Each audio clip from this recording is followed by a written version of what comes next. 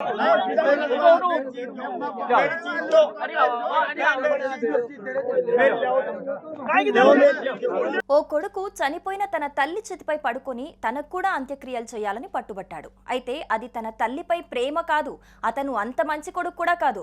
తల్లి బంగారు నగల్లో తనకు వాటా కావాలని తల్లి చేతిపై పడుకున్నాడు ఆ కొడుకు. నగలివ్వకపోతే చితిపై తన తల్లి మృతదేహంతో పాటు తనను కూడా కాల్ చేయాలంటూ పట్టుబట్టాడు.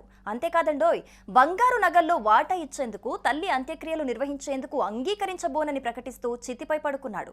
దీనికి సంబంధించిన వీడియో ఒకటి ఇప్పుడు సోషల్ మీడియాలో వైరల్ అవుతోంది.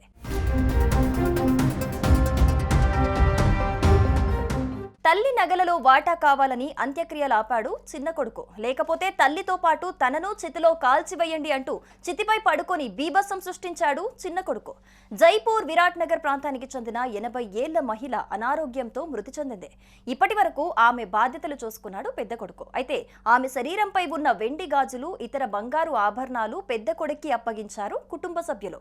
తల్లి ఆభరణాలలో తనకు వాటా ఇవ్వాలంటూ పట్టుబట్టాడు చిన్న కుమారుడు. తనకు ఆభరణాల్లో వాటా ఇచ్చాకే తల్లి అంత్యక్రియలు నిర్వహించాలని, లేకపోతే తల్లితో పాటు తనను చితిలో కాల్చివేయండి అంటూ చితిపై పడుకొని బీభత్సం సృష్టించాడు చిన్న కొడుకు.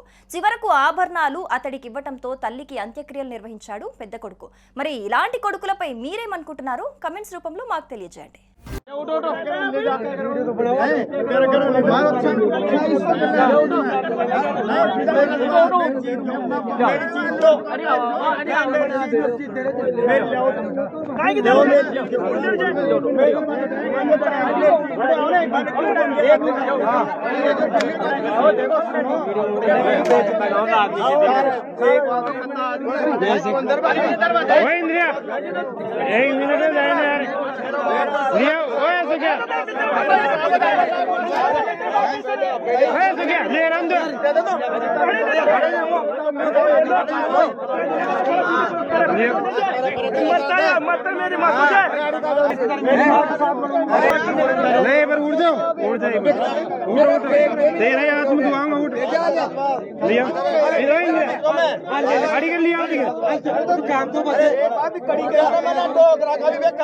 कर लेंगे